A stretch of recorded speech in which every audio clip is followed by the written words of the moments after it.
Well, good night of sleep out here. A little cold. Definitely a little colder than I expected it to get, but still got my Z's in.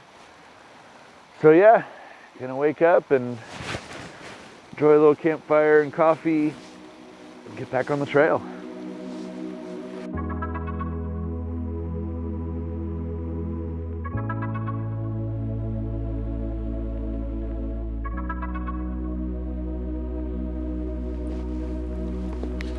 Gonna be trying out this new kettle from Sea to Summit.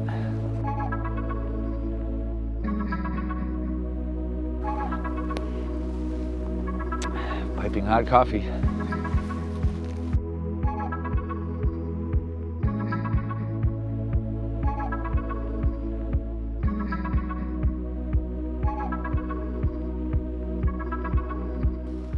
Just made some breakfast here, and it's a pretty simple breakfast actually, but I just wanted to test out and see how this pot did for all sorts of things, like how quickly I can get water to heat. That's kind of like the number one, but also just like heat retention, and then when I'm all finished with this, how easy will this be to clean? And so far, I've been thoroughly impressed. So I'm just doing a really simple backpacker's classic style of cleaning. Just adding a little bit of water to the pot, and then just using my spoon to scrape around, and then drinking the water with the food particles, and then it's a fully clean pot. Beautiful. It's about as good as you can get for weight and space for a cooking set. So it's about time for me to get onto the trail, and so one of the things that I really want to make sure that I do well is LNT, or leave no trace, especially in regards to the fire pit. So this has definitely been an impacted camp spot, but it doesn't have a fire ring, so I want to make sure that I leave it without a fire ring and make sure that it doesn't look like there's been campfires here before. So I want to scatter the rocks and do so in a way that is going to kind of hide some of the fire marks on any of the rocks.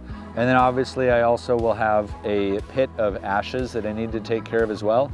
So I will make sure that I am scattering them, but doing so in a way that's not going to be likely to cause any fires. So I'm basically been working this morning to get the ashes and embers burned down, so it's basically just ash left.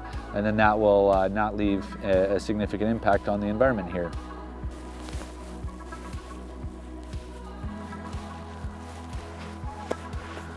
All right, I feel pretty good about it. Looks as good as when we got here, so that's the goal. Leave these campsites pristine, in a beautiful, pristine place. It's time to boogie.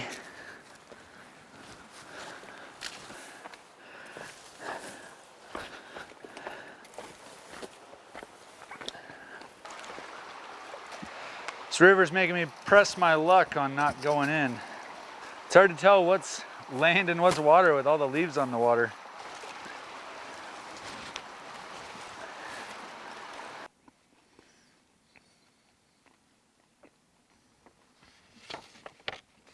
I think we already passed the Parsons Spring. So really the next thing we need to look for is this big old horseshoe bend in the canyon. That should be pretty obvious.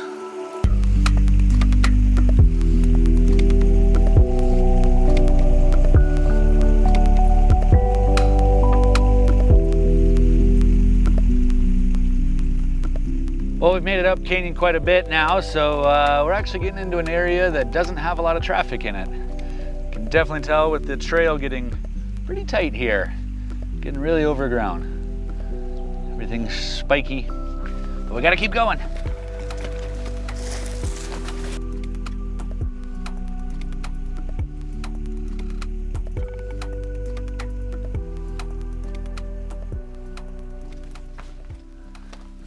Ooh, this might go somewhere. Looks like it ends back here. It's a lot of loose dirt though.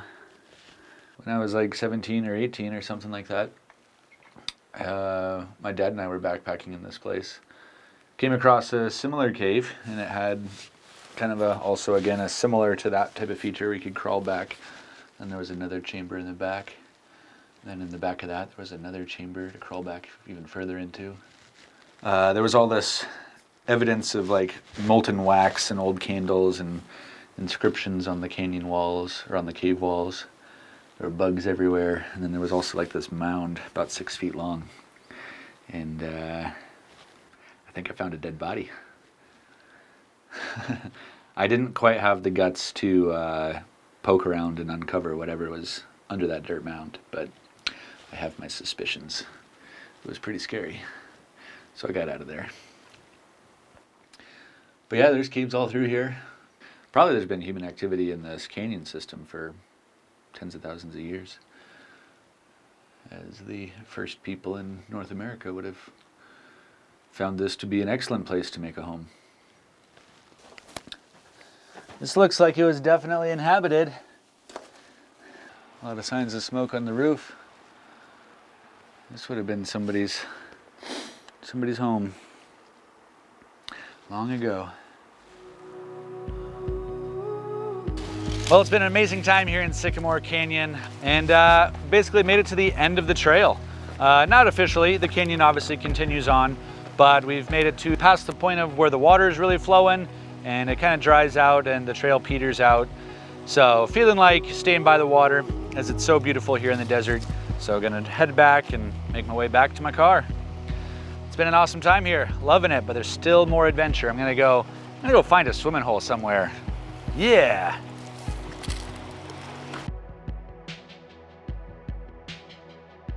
It's not exactly warm out today. It's still November, but this looks so beautiful, I can't pass it up. So I'm gonna go for a swim.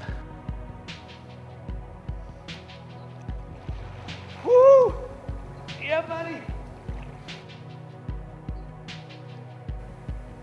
Yo. Woo! That's a chili. Well, I hope you enjoyed backpacking with me through Sycamore Creek, one of the true treasures that Arizona and the Southwest has to offer.